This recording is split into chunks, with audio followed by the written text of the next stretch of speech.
Pust tam ten beat, hej.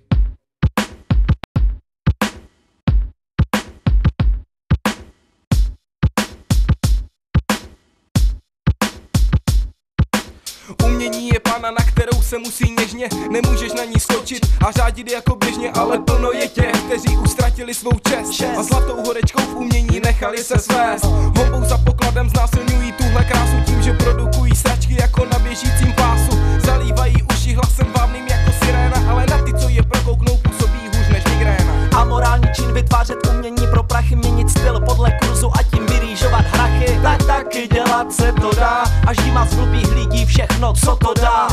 Jde to poznat, koho žene v peněžence tlak, jo. A kdo to dělá z lásky, vidím to tak, jo. Vydělat si svým vlastním dílem by mělo být odměnou a nevytyčeným cílem.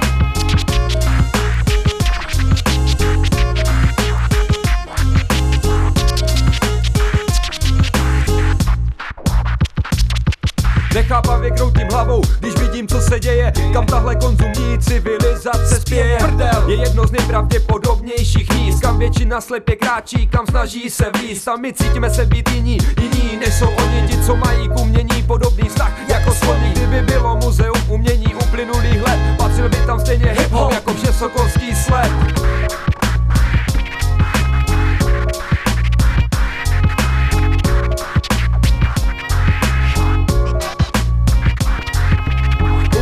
Proces zmotňování stavu ducha, ať už hudebně či graficky, jak to dělal Alfons Mucha, způsobuje víc. Jak své pocity zpracovat, jak vyjádřit své emoce a proti kýči bojovat, jak rozbíjet bariéry mysli a rozšiřovat okruh těch, kteří svojí hlavou myslí. Nejít cestou, na kterou ukazují všechny ruce a poslouchat hlas vlastního srdce. Není čeho se bát, nemáš pod kůží čárkový kód, nikdo tě nezastaví, si čelí betonový plot.